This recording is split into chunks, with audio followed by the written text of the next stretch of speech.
എല്ലാം നമ്മൾ വേണം. അതിപ്പോൾ മാനേജ്മെൻറ്റ് അറിയുമ്പോൾ എൻ്റെ ഹസ്ബൻഡിന് പ്രശ്നം വരില്ല, അവിടുത്തെ പ്രിൻസിപ്പളിനാണ് പ്രോബ്ലം വരുന്നത്. എങ്കിലും ഞങ്ങൾ അതിനു വേണ്ടി പ്രാർത്ഥിച്ചു. അവിടെ ചെന്ന് കഴിഞ്ഞപ്പോൾ എൻ്റെ ഹസ്ബൻഡ് അവിടെ കയറുന്നതിന് മുന്നേ അവിടെയെല്ലാം ഉപ്പിട്ടു, ആ മേഡം ഉപ്പിട്ട് പ്രാർത്ഥിച്ച് അവരോട് സംസാരിച്ചു. അവരതിനെ സമ്മതിച്ചു. അവർ തന്നെ ഇങ്ങോട്ടൊരു ഐഡിയ പറഞ്ഞു തന്നു, ഒരു കാര്യം ചെയ്യും, മെഡിക്കൽ സർട്ടിഫിക്കറ്റ് ഉണ്ടാക്കിക്കൊണ്ട് വരാൻ പറഞ്ഞു. അങ്ങനെ എന്തോ ദൈവകൃപ കൊണ്ട് മെഡിക്കൽ സർട്ടിഫിക്കറ്റൊക്കെ ആ കുട്ടിക്ക് സുഖമില്ലെന്ന് പറഞ്ഞ് ഉണ്ടാക്കിക്കൊണ്ട് വന്ന് യൂണിവേഴ്സിറ്റി കൊണ്ട് സബ്മിറ്റ് ചെയ്തു. അതായത് അതിൻ്റെ പിറ്റേ ദിവസമാണ് എക്സാം നടക്കുന്നത്. അപ്പോൾ ആ എക്സാമിന് ഇവനെങ്കിലും എഴുതിക്കണം. എല്ലാം കഴിഞ്ഞ് അവർ സമ്മതിച്ചു.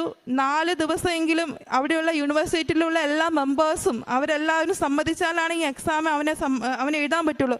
പക്ഷേ വൈകുന്നേരം 6:30 മുന്നേ മെയിൽ വന്നു, അവനെ എക്സാം എഴുതിക്കോളാം. അമ്മ ആ മേഡത്തിന് വരെ വലിയൊരു അത്ഭുതമായി. കാരണം 4 ദിവസം കൊണ്ട് നടക്കേണ്ട കാര്യം അമ്മ ഒരൊറ്റ ദിവസം കൊണ്ട് അമ്മ അത് നടത്തി തന്നു.